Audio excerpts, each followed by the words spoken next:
the general. If you are within the sound of my voice as I suppose that you are, let me congratulate you. Not many men know how to make a Malay man-catcher. Luckily for me, I too have hunted in Malacca.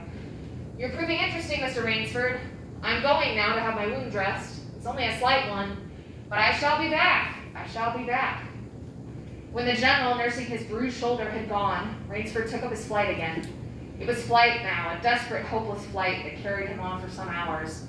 Dusk came, then darkness, and still he pressed on. The ground grew softer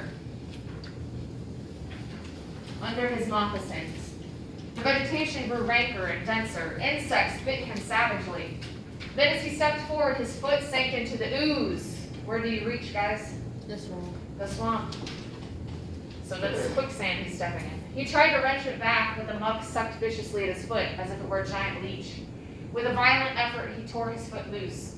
He knew where he was now, Death Swamp and its quicksand. His hands were tight closed, as if his nerve were something tangible that someone in the darkness was trying to tear from his grip. The softness of the earth had given him an idea.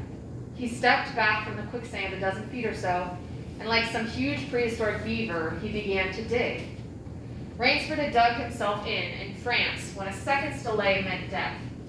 That had been a placid pastime compared to his digging now. The pit grew deeper. When it was above his shoulders, he climbed out and from some hard saplings cut stakes and sharpened them to a fine point. These stakes he planted in the bottom of the pit with the point sticking up. With flying fingers, he wove a rough carpet of weeds and branches, and with it he covered the mouth of the pit. Then, wet with sweat and aching with tiredness, he crouched behind the stump of a lichen-charred tree. Okay, this is just like cartoons that you might have seen before. What has he just built to try to catch Zeraf? Another trap. Yeah, Cam, what does this trap look like? It's like a net. It's not a net. He Oh. digs a giant hole. It's like you put leaves on top of the hole, and then when he steps in it, he drops down. Yeah, what's in the bottom of the hole? Spikes. Spikes. He's taken sticks, sharpened them into spikes. Right, and then he's got a bunch of leaves and things that he put on top. So just like in cartoons, you see villains make these pits, right, so that you'll actually step on top of it and fall down. Except it's not just going to trap you this time, you're going to fall down and get stabbed with stakes and die. Okay, so he's hoping that Zeraf doesn't see it and ends up stepping on it. We'll see what happens. Those were seriously used in the Vietnam War.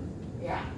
I mean, they have been used before. I can't remember where, I think he calls them Burmese tiger pits. They use them to hunt tigers and things, yeah. He knew his pursuer was coming. He heard the padding sound of feet on the soft earth, and the night breeze brought him the perfume of the general's cigarette. It seemed to Rainsford that the general was coming with unusual swiftness. He was not feeling his way along foot by foot. Rainsford, crouching there, could not see the general, nor could he see the pit. He lived a year and a minute. Then he felt an impulse to cry aloud with joy, for he heard the sharp crackle of the breaking branches as the cover of the pit gave way. He heard the sharp scream of pain as the pointed stakes found their mark. He leapt up from his place of concealment. Then he cowered back. 3 feet from the pit, a man was standing with an electric torch in his hand. "You've done well, Rainsford," the voice of the general called. "Your Burmese tiger pit has claimed one of my best dogs. Again you score, I think, Mr. Rainsford. I'll see what you can do against my whole pack. I'm going home for a rest now. Thank you for a most amusing evening." So who did he have walking out in front of him? The dog. The hunting dog, who fell in and died. Which I'm sure he's not happy about, because he doesn't like it when his hounds die, of course. But what does this show us about him? He's impressed. He's impressed, clearly. Is he as confident now? No. No, he's already bringing out the hunting dogs, right? He also is probably a little scared because he got hit last time. What does the dog in front of him ensure? That the traps will hit the dog and not him. Yeah, they'll get the dog and they won't get him instead. This is not looking so good for Rainsford. At daybreak, Rainsford, lying near the swamp, was awakened by a sound that made him know that he had new things to learn about fear. It was a distant sound, faint and wavering, but he knew it. It was the baying of a pack of hounds. All right, so what is he bringing out now? The whole pack of hounds. Not just one dog. Rainsford knew he could do one of two things. He could stay where he was and wait. That was suicide. He could flee. That was postponing the inevitable. For a moment he stood there, thinking. An idea that held a wild chance came to him, and tightening his belt, he headed away from the swamp. The baying of the hounds drew nearer, then still nearer, nearer, ever nearer. On a ridge, Rainsford climbed a tree. Down a water course not a quarter of a mile away, he could see the bush moving. Straining his eyes, he saw the lean figure of General Zaroff. Just ahead of him, Rainsford made out another figure, whose wide shoulders surged through the tall jungle weeds. It was the giant Ivan, and he seemed pulled forward by some unseen force. Rainsford knew that Ivan must be holding the pack in leash. All right, so now he doesn't just have the whole pack. Who's holding the pack? So is he confident at all at this point? No. Not really. He's got Ivan and a pack of dogs helping him. They would be on him at any minute now. His mind worked frantically. He thought of a native trick he had learned in Uganda. He slid down the tree. He caught hold of a springy young sapling, and to it he fastened his hunting knife, with the blade pointing down the trail. With a bit of wild grapevine, he tied back the sapling. Then he ran for his life. The hounds raised their voices as they hit the fresh scent. Rainsford knew now how an animal at bay feels. Okay, huge development. What did he say at the beginning of the story about the jaguar, Sarah? Who cares how the jaguar feels? But now he's saying he understands how it feels. So what is this? Irony. Irony. Okay, he went from who cares how the jaguar feels to I understand how the jaguar feels. He had to stop to get his breath. The baying of the hound stopped abruptly, and Rainsford's heart stopped too. They must have reached the knife. He shinnied excitedly up a tree and looked back. His pursuers had stopped. But the hope that was in Rainsford's brain when he climbed died, for he saw in the shallow valley that General Zaroff was still on his feet. But Ivan was not. The knife, driven by the recoil of the springing tree, had not wholly failed. Okay, so he killed Ivan, but how did he do that? What was this trap this time? If you had to describe it. He had a tree, right? And there was a branch sticking off of the tree. What did he tie to the branch?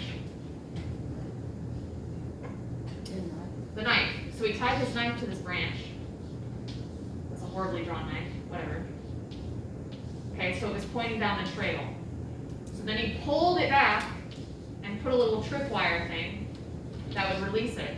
So as soon as you hit the tripwire, what is the knife going to do? Spring forward and hit somebody, right? Just like when you're walking through the woods with your friends or family, right? You've got a branch that you got to move out of the way, and then you push it out of the way, and then you kind of let it go and let it hit them. Right? He's doing the same thing, except he's attached a knife to it. So as soon as it springs forward and you hit the tripwire, it's going to stab you, which is what it did. It hit Ivan. Nerve, nerve, nerve, he panted as he dashed along. A blue gap showed between the trees ahead. Ever nearer drew the hounds. Rainsford forced himself on toward that gap.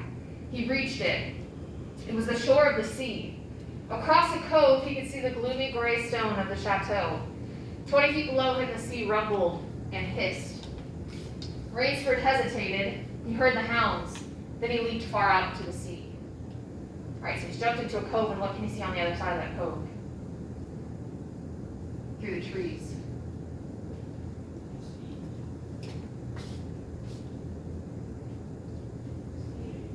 It's back at the chateau. Yeah, you can see the chateau on the other side. So he jumps off into the ocean, like 20 feet from the top of the ocean, because it's on a cove.